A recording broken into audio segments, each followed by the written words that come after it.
Welcome to the VCA Voice Podcast. I'm your host, Dr. Marie Kerl. Join us as we dive into inspirational stories about our caring and capable associates and their commitment to guiding healing journeys for our patients. Our discussions explore the important ways VCA Animal Hospitals proactively supports the future of veterinary medicine through leading the industry in medical excellence and providing hometown care to our communities. On today's episode, I'm happy to welcome Paola Perez Loaiza, who is the Vice President of People and Organization at VCA Animal Hospitals. Welcome, Paola. It's great to see you. Thank you, Marie. It's great to be here. Oh, I really appreciate you joining me. I know that this is a busy time for you, but I'm going to jump right in with some of the questions.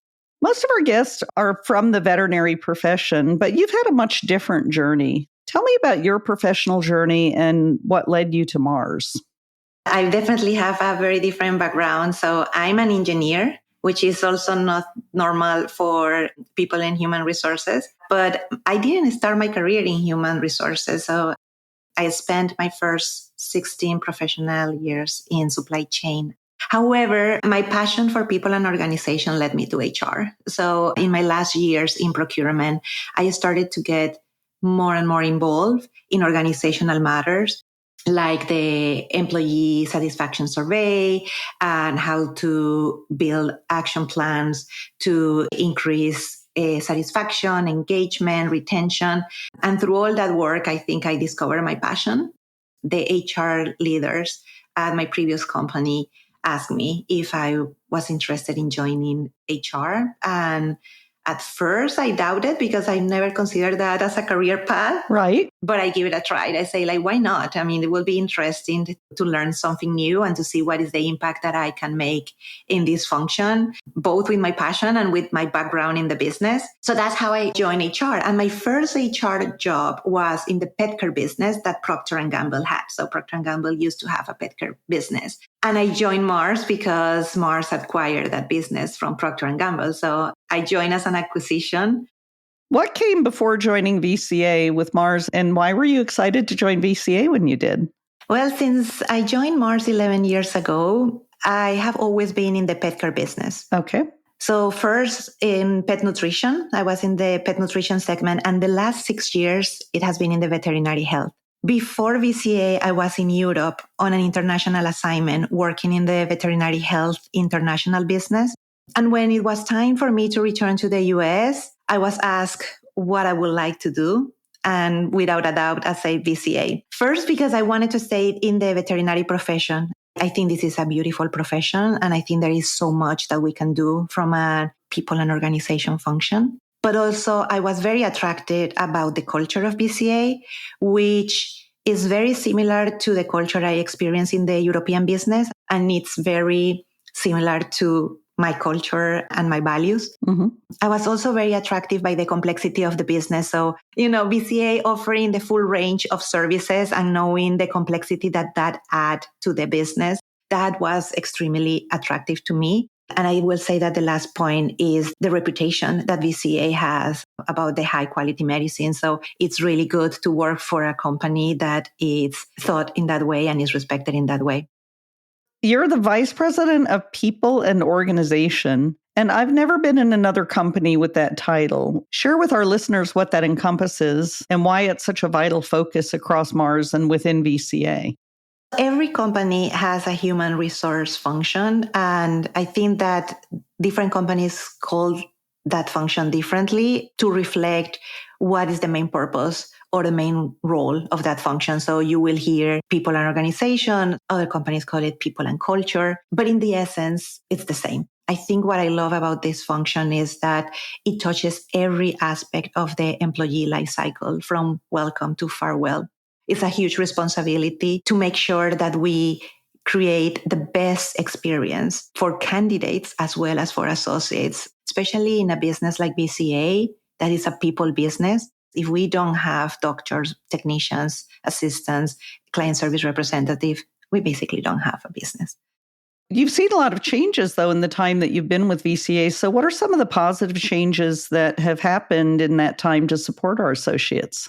I really feel incredibly proud of my team and the work that they do every day to have a positive impact on our associates' lives. I would say that the areas that we have prioritized in the 4 years that I have been here and where we have seen significant impact. The first one is in the investments that we have done in health and well-being. So resources like Lyra, Headspace, and the Energy Hub. Mm-hmm. They have been very well received and helpful for our associates. And also the social workers. We have social workers in some of our biggest hospitals, and they are there to support both our associates and our clients. Another one is the investment in enhancing our associates and interns' compensations and benefits. I'm really proud because we really have an impact on the profession with what we did about the compensation and the benefits for the interns. Through the surveys that we have received, it's confirmed that we offer better benefits than any other veterinary company in America. Mm-hmm. Another thing that I'm very proud is the investment on our associates' professional and leadership development, as well as the career pathways programs that we launched last year for veterinary technicians and assistants. So really like helping them to be the best they can be at the current job, but also help them prepare for the next one so that they can see that progression, that growth is very inspiring. And it's something that is deeply valued by our associates. Another one is supporting our associates' financial well-being with resources and tools to improve their financial knowledge and planning. So we know that in the current situation of the country with inflation, this is a huge burden for anyone. So we have prioritized providing a lot of resources and knowledge and training so that our associates improve that knowledge and they are able to plan better, as well as providing a student debt support for the new grads. And probably the last one that I will mention is the investment in diversity and inclusion. So that has always been a priority for us. Uh-huh. And we created 5 associate resource groups to help us build a more diverse, inclusive, and sense of belonging in VCA.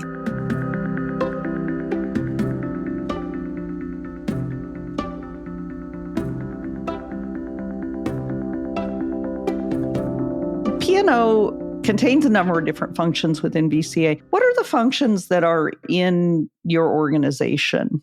I'm responsible for all the functions that are related to human resources. Okay. So we have talent acquisition, and it's talent acquisition for support office, like other functions like finance or marketing, as well as veterinarians, vet technicians, and assistants recruitment. All the departments in talent management, culture, diversity and inclusion. Learning and development is another one, which is very important for VCA because we really invest a lot on training programs and curriculums that we build. Mm-hmm. Associate relations or employee relations, as is known also in the industry. Health and well-being. Business partners. It's a new capability or a new department that we're building in VCA. And this is a function that it's more strategic. And the last one will be total rewards. So total rewards, we have compensation, benefits, and absence management. And we also have our people services. I'd like to touch a little bit on one of those functions because people in our organization are so important. And one of the functions that you mentioned was really that growth and development process. And VCA has been on a journey to really proactively involve our associates in professional development planning, or PDP. Why is this such a focus for us? It's very important for every associate to be very clear on what are the expectations of the role and how they can make a difference. So with the performance and development process, we are aiming at that. It's becoming even more and more important, this prioritization, because it just feels that every year we get to do more and more. So focusing on the priorities not only help with the health and well-being of our associates, but I think also helps to maximize the impact of what we do. So we have heard about the fewer, bigger, and better. Mm-hmm. That's exactly the objective with the performance and development process. Let's align on business objectives that are fewer, bigger, and better. The second part is about development plan. Mm-hmm. So we want to focus on how to make very successful that associate in the current role. What is the development they need? Could be either professional or from a leadership perspective or from a soft skills perspective that they need to be very successful at the current job. And if they are ready to move to the next role, or if they want to move to another role, in that development plan, you can also build objectives on how they start developing to be ready. And then the third part of the performance and development process, and probably the most important, is to build relationships between the line manager and the associate. Mm-hmm. We don't want the PDP to be just like a paper, and then you check the box and you put that paper in the drawer. What we want is to make sure that there is constant communication and conversations. We encourage that at least on a quarterly basis, but really as frequent as you can. That creates such a strong trusting relationship for associates to be able to communicate, to be able to provide feedback, to be able to share how they are feeling. That's the most important part of that performance and development plan. If done well, we should be able to provide the best experience to our associates because they have clarity on their job and the expectations. They are working on their development plan and they are building trusting relationships with their manager. I really like the PDP process because it allows each of us to decide where to focus our efforts in professional development and to set clear, definable goals. Can you give a couple of examples of professional development goals that a medical leader within VCA may choose to focus on? The beauty of our business, Marie, is that every associate can take their career wherever they want to. So if you want to stay practicing, that's a path that you can follow. And we provide development in that area. Right. If you want to continue still in the medical path, but take more of a leadership role, you can become a medical director or you can become a tech supervisor. And then from there, you can move into field leadership roles and be a regional medical director, a regional technician director. And for that, we provide leadership and soft skills development, like people leadership, crucial conversations for accountability, financial acumen, etc. But what I love is when I see medical professionals taking a different path. And for example, in the PN organization, I have many medical professionals and they complement so nicely the organization because they help us learn about what is to be a medical professional and how we make sure that we look through that lens on everything that we do for them. Being in the hospital, they understand what they need. So they bring that perspective and they help us develop training programs. And you have medical professionals in IT, in other parts of the business. So really, our medical teams can take any path that they want. And we are here to support them, guide them. What is that path and how we develop them from a functional perspective or from a leadership competencies perspective as well. We also have examples of client service representatives that are now vice president of operations, right? Absolutely. There is a path for anyone in VCA. They just need to express what is their desire and work with their line manager on what is the right development. And the other thing, Marie, that I wanted to mention is that recognizing that those competencies are not taught at university, we recently started a pilot that is called Bright Future. Mm-hmm. And the objective of that is to start engaging with students since year one and give them opportunities to learn while they are in university, all these competencies. So that's also part of the impact that we want to make in the profession. So how we can contribute to teach them many of these things and give them access to the programs that we have at VCA so that they are better prepared when they graduate.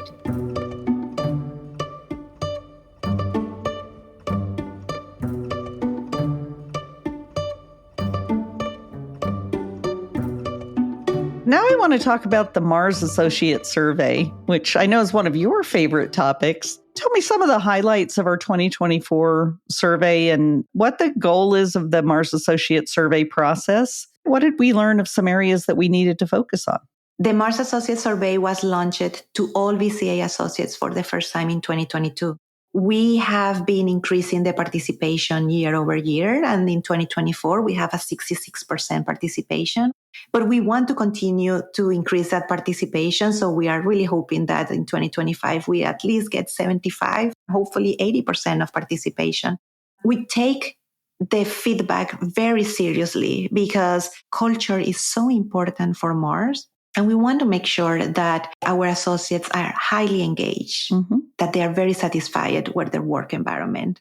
That's the main goal. of this one. And besides tracking overall satisfaction, the Mars Associate Survey look at 4 key themes. The 4 themes are included, engage, energized, and empower. So that's the priority of the Mars Associate Survey. Mm-hmm. I think one of the highlights that has been consistent in the last 2 years that we launched the Mars Associate Survey is that included is our highest score. Okay. Which is really good because knowing that our associates feel included, that feel that they can be themselves at work, that their voice and their opinion counts is very important. On the other side, the lowest score is energized. We know that, and especially during COVID and post-COVID, it has been very stressful. Yes. So it's not surprising that energized is the lowest one, but that reinforces our commitment to provide resources and tools for energy management and for resilience. But linked to energy management is the PDP process that we just discussed before this, because if we help our associates with priorities, that also help with their energy. Mm-hmm. The latest thing that we did is we created the Energy Hub. All associates have access to this Energy Hub, which is a one-stop shop for tools and activities to help the teams manage their energy levels. And we also created the Energy Champion role. So we have few champions in some hospitals, and the intent of this is to have a subject matter expert on energy resources. This person is responsible for creating activities to boost the energy of the associates in the hospital, but also is a person that, people can go and can share, if the team is needed something, and this person will help build action plans or build activities to boost that energy. So these 2 things have definitely make a difference. We are just starting, but we have received very good feedback from our associates about the Energy Hub as well as the Energy Champion. Paola, very sadly, the day that we're recording this is actually your last day with VCA. Tell me a little bit about your new role. Where are you going and what are you going to be doing and your new title and everything? It is bittersweet. I don't think we planned it that way, Marie. We didn't plan it that way. It's just how the planets aligned. Yes, but it's really a beautiful way for me to say goodbye to VCA and to honor what we have done in these last 4 years. So I really thank you for giving me this opportunity. My next adventure is with Royal Canin. I'm going to be moving with my family to Europe, to the south of France. I'm going to be the P&O head for Royal Canin Europe. Oh, wonderful. Additionally, I will have global responsibilities for global Royal Canin talent. That's what I was going to point out, that Royal Canin is a global company. Correct. Very exciting. Yes, their headquarters are in France, but they have operations in every region. Well, that's exciting. Yes, so we are staying close because I'm staying in the pet care business. Good. What is also energizing is that Royal Canin has a deep relationship with veterinarians. So I'm going to be bringing my expertise in these 6 years in veterinary health to Royal Canin, but I'm sure that we will work closely again, Marie, and I will be working for sure with our business in veterinary health because of that close connection. There will be plenty of opportunities. And I think moving talent across the business units, that's one of the biggest benefits, that bringing those perspectives and building those connections to make even a bigger impact. Absolutely. And we are strongly partnered with Royal Canin. They do a tremendous job with their veterinary diets and pet food diets. And they're very, very highly principled in the nutrition space. And I'm very happy to be partnered with them and want to wish you congratulations on your new position. That's very exciting. Thank you, Marie. We're nearing the end of our time together. Tell me what you're most excited about for the future, both with VCA and with the veterinary profession. I'm very excited about the strategy that VCA has. That focus on world-class medicine is going to be key because that's what is going to differentiate us versus other veterinary companies. That's one of our key priorities, as well as the client experience. So, when we were talking about the Mars Associate Survey, we took the opportunity to do some analysis about what is the impact that employee experience has on client experience. And we were able to find that correlation, that as our associates in the hospital are more satisfied, are more engaged, they will show up in that way and create a better client experience. So that focus excites me the most about VCA. Well, Paola, thank you so much for joining me today. And I'm sorry that this is your last day at work and we won't be working together anymore. And I'm grateful that you're going to be staying within the Mars ecosystem and we'll be able to cross paths in the future. So thank you for all that you've done in the time that you're with VCA. And thanks for joining me. Thank you, Marie. Thank you for listening to today's episode. We hope you enjoyed it and learned a few helpful tips. If you haven't already, I encourage you to subscribe and listen to our previous episodes to hear the many valuable insights and lessons from our past guests. Don't forget to leave a review for today's episode and share with friends. Make sure to follow VCA Animal Hospitals on LinkedIn, Facebook, and Instagram to stay in the loop. For more inspiring stories, visit our website at vcavoice.com.